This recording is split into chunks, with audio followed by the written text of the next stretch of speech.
Quand j'ai débuté le trading, il y a 4 ans, je faisais comme tout le monde. Je traçais des lignes de partout sur mes graphiques, j'ajoutais 5 indicateurs dessus et je me demandais pourquoi mes trades étaient perdants. Et un jour, un mec m'a parlé d'un concept que je comprenais même pas à l'époque, les imbalances. Je pensais que c'était un truc beaucoup trop complexe, réservé aux professionnels, mais non. Les imbalances, c'est juste une zone de déséquilibre dans le prix. Et c'est énervant parce que j'ai remarqué que quand on sait repérer ça, on peut littéralement avoir des entrées sniper sur le marché et anticiper des mouvements que aucune autre stratégie que vous allez trouver sur YouTube ne peut identifier. Aujourd'hui, je me sers de ce concept quotidiennement sur les marchés. Et c'est clairement une pattern qui m'a rapporté depuis 4 ans que je l'utilise des dizaines de milliers d'euros. Et je ne suis pas le seul à utiliser, des milliers de traders l'utilisent, c'est notamment un des concepts favoris de ICT et vous allez comprendre pourquoi. Dans cette vidéo, je vais donc vous expliquer qu'est-ce que c'est qu'une imbalance, ultra simplement, pourquoi elle se forme, comment les repérer facilement sur vos graphiques et surtout comment les trader et gagner de l'argent avec. Pour finir, je vous présenterai même une imbalance secrète dont personne ne parle sur YouTube et qui pourtant est extrêmement puissante. Alors j'espère que vous êtes prêts, mettez votre meilleur pouce bleu pour montrer à YouTube que cette vidéo est de qualité et qu'on puisse aider le maximum de traders et on est parti. C'est quoi une imbalance? Alors, une imbalance, plus connue sous le nom de Fair Value Gap, l'acronyme c'est FVG, c'est tout simplement un déséquilibre qu'on va avoir sur le marché. Tout d'un coup, en fait, il y a beaucoup trop d'acheteurs, beaucoup trop de vendeurs faisant décaler le prix. Généralement, c'est quelque chose qui se passe après ce genre de petite accumulation, lorsqu'on voit le marché faire du surplace pendant quelques minutes. Régulièrement se crée, et je ne sais pas si vous l'avez déjà remarqué, ce genre de violente bougie. Donc ça, c'est un scénario haussier, mais pour un scénario baissier, c'est la même chose. On accumule un petit peu et tout d'un coup, on ne sait pas pourquoi, le marché corrige violemment. Et en fait, ce qui se passe dans ces violents mouvements, c'est qu'ils sont créés lorsque un gros poisson va rentrer sur le marché. Ici, on a eu cette accumulation, ils ont injecté des ordres et tout d'un coup, ils ont commencé à ouvrir leur première grosse position. Forcément, le marché, c'est l'offre et la demande. Tout d'un coup, il y a eu beaucoup plus d'acheteurs, beaucoup plus de vendeurs et ça fait décaler le prix. Si on zoome à l'intérieur, voici ce qui se passe. On remarque ici qu'on a eu ce violent momentum baissier, on a eu une grosse correction en cours sur le marché. Et en fait, le pattern que vous devez identifier, il est simple. Vous devez simplement repérer le bas de la dernière bougie et le haut de la troisième bougie. Et si vous remarquez comme ça qu'il y a un écart entre ce bas de bougie et ce haut de troisième bougie, c'est qu'on a un déséquilibre et on s'attendra à ce que sur cette imbalance baissière, ça fasse office de résistance pour une correction. Sur un marché haussier, c'est la même chose. Je vous invite à chaque fois compter dans votre tête 1, 2, 3. Je repère le haut de ma première bougie, je trace, puis le bas de ma troisième bougie. Je fais exactement la même chose. Qu'est-ce que je vois? Ce bas ne touche pas ce haut. Donc si je prends ce niveau, que je le tire,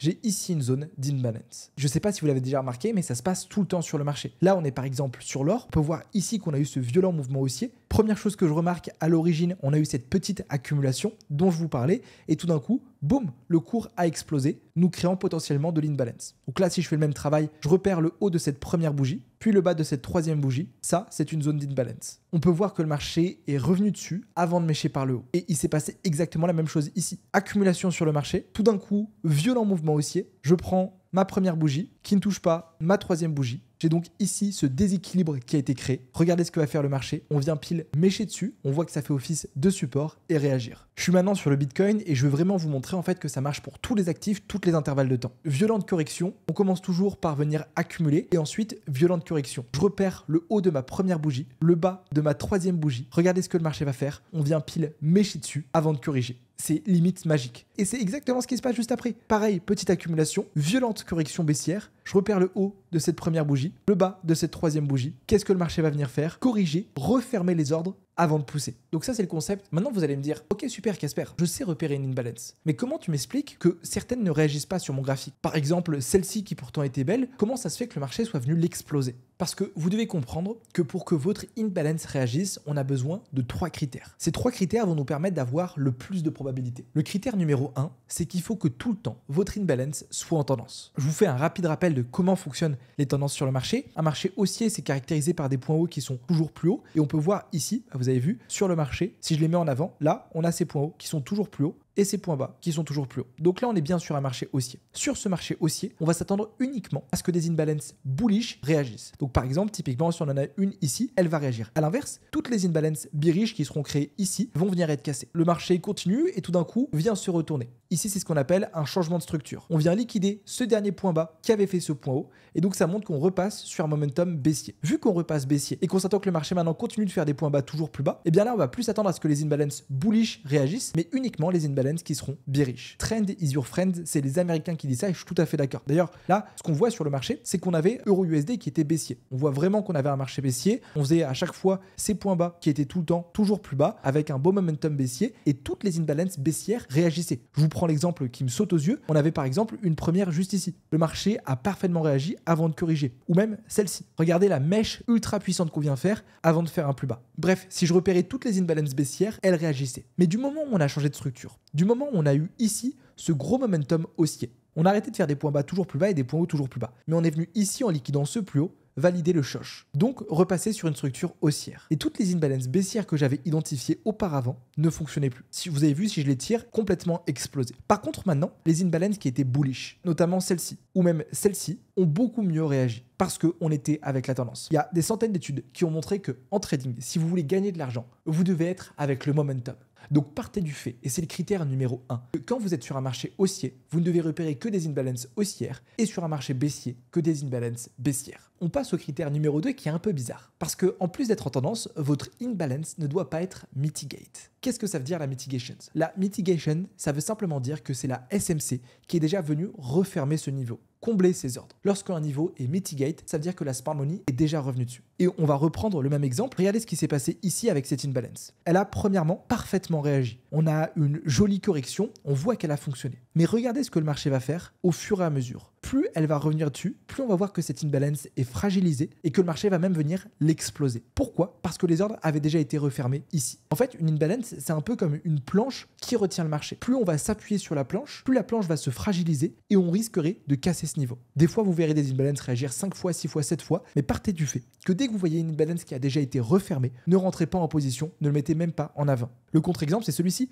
L'imbalance n'avait jamais été refermée, le marché était complètement vierge. À regarder ce que le prix a fait, dès qu'on est revenu dessus, on a instantanément corrigé. Ce principe de mitigations, il est super important et je vois beaucoup trop de traders qui l'ignorent. Maintenant qu'on sait que pour qu'une imbalance soit valide, il faut qu'elle soit en tendance et non mitigate, il nous manque le dernier critère. Je suis par exemple ici sur l'or. On est bien sur un marché haussier en 1 heure et on pourrait se dire toutes les imbalances vont réagir. Si je les repère, j'en ai une ici. On voit bien, cette première bougie ne touche pas cette troisième bougie, mais j'en ai aussi une autre juste là. Et je vous demande de faire attention à ce que le marché va faire. Le prix va d'abord revenir sur la première, petite réaction, avant tout simplement d'exploser sur la seconde. Pourquoi? Parce qu'on a besoin du troisième critère. Ce critère, il est logique et c'est ce qu'on appelle l'équilibrium. Votre imbalance doit tout le temps être ajouté à l'équilibrium. C'est pas hyper compliqué. En fait, vous avez juste besoin de venir ici, dans votre retracement de Fibonacci.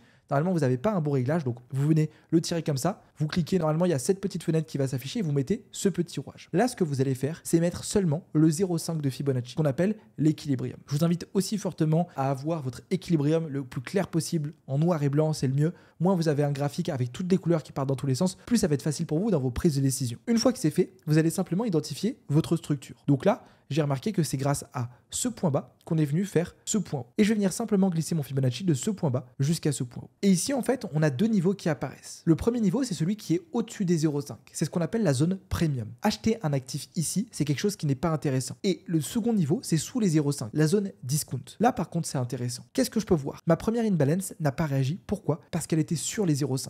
Elle était en premium. Par contre, ma seconde a réagi parce qu'elle était sous les 0,5. Et donc, c'est ça ce troisième critère. Pour trouver un achat sur une imbalance, vous devez être sous vos 0,5 de Fibonacci. Et pour trouver une vente, vous faites la même chose, point haut, point bas, vous tracez votre Fibo et vous devez trouver une imbalance uniquement au-dessus des 0,5 dans la zone premium. D'ailleurs, cet outil équilibrium, moi, c'est vraiment quelque chose que j'ajoute à quasiment tous les concepts que je travaille. Donc, pour résumer, il y a 3 critères pour que votre imbalance marche. Qu'elle soit en tendance, qu'elle soit jamais refermée et qu'elle soit pour un achat dans la zone discount et pour une vente en premium. Je vous dis, à la fin de cette vidéo, vous allez vraiment tout savoir sur les imbalances. Maintenant qu'on a vu ce que c'est, comment faire pour qu'elles soient validées, je vais vous montrer rapidement comment les trader et les ajouter à votre stratégie pour gagner de l'argent avec. On a ici un super marché haussier avec vraiment, on voit ce gros momentum, ce point bas qui a créé ce point haut sur euro-USD. Et là, qu'est-ce qui me saute aux yeux? Vraiment, c'est hallucinant comment ça fonctionne tout le temps. J'ai cette petite accumulation et une fois qu'on a accumulé, on a eu ce violent mouvement haussier. Qu'est-ce que je peux voir? Si je zoome à l'intérieur, j'ai des zones d'imbalance qui ont été créées. Donc déjà, premier critère respecté, je suis en tendance. Deuxième critère, est-ce que ces imbalances ont déjà été refermées? La réponse c'est non, le prix n'est jamais revenu dessus. Mais il ne faut pas oublier le troisième critère. Donc ce que je vais faire, c'est que je vais prendre mon Fibonacci que je prends de ce point bas jusqu'à ce point haut et on peut voir que donc celle-ci est mauvaise, mais il nous reste ces deux-là. Plus qu'à attendre que le prix revienne dessus. Et c'est ce qui est en train de se passer passé, on est en train de réagir sur la première. Donc à partir de ce moment-là, je sais que je dois trouver des achats. Vu qu'on est sur du H4, rien ne m'empêche de venir raffiner mes timeframes. Donc par exemple, ici on pourrait limite prendre un premier achat avec un stop loss sous la seconde imbalance et viser un dernier plus haut. Le cours réagit, c'est vraiment un concept qui est super fort et regardez ce que le marché fait à l'origine de ce mouvement. Autre imbalance. Ça c'est quelque chose qui est aussi hyper bien d'attendre une réaction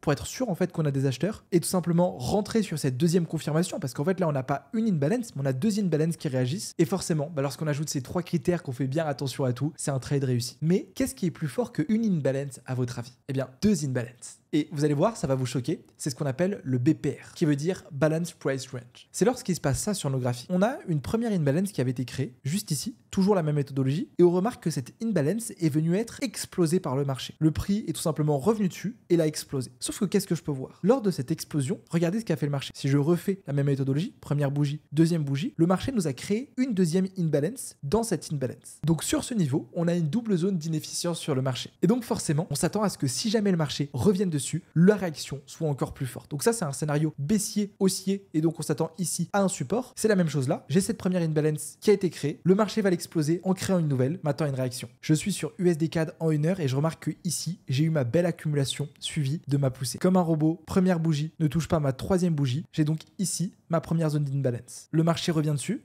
On s'attend à ce que ce niveau fasse office de support et comme vous pouvez le voir, le prix va complètement venir l'exploser. Sauf que maintenant, vous connaissez ce concept et qu'est-ce que vous repérez à l'intérieur de ce niveau? Je refais le même travail et je repère à l'intérieur une imbalance. J'ai donc cette première imbalance dans cette imbalance, évidemment, donc mon BPR. Si le cours revient dessus, c'est ce qu'on est en train de faire, refermer les ordres. Clairement, là, on a 2 fois plus de chances que ce niveau fasse résistance. Donc on peut trouver une vente simplement ou avec un stop loss dessus ou même sur ce high et pourquoi pas comme objectif pour vraiment combiner tous les concepts. Qu'est-ce que je vois juste ici? Accumulation, le marché a explosé. Cette première bougie, elle est vraiment magnifique. Ne touche pas cette troisième bougie. J'ai de nouveau une zone d'imbalance. Donc, allez chercher comme objectif ce plus bas. Et ça, j'ai envie de vous dire, c'est pas un trade qui est compliqué. Juste en combinant les choses, on risque $30 sur le trade, on en gagne 50. Une fois que vous maîtrisez ce concept, que vous arrivez à tout imbriquer, vous pouvez faire ce genre de position. Ce BPR, c'est vraiment quelque chose en plus à savoir. C'est vraiment pas obligatoire, mais c'est toujours intéressant de comprendre à 100% ce qui se passe sur le marché et c'est ce que je veux vous partager sur cette chaîne YouTube. J'espère vous avoir aidé pour ce concept, que vous avez appris des choses, que vous avez appris ce pattern. Surtout, n'hésitez pas à aller revoir les 3 critères pour vérifier qu'ils sont bien respectés, à appliquer ce qu'on a appris sur vos graphiques pour vérifier que ça fonctionne. Et puis j'attends vos retours en commentaire sur vos premiers trades. C'était Casper, on se dit rendez-vous pour la prochaine vidéo. Très bon trading à vous, ciao!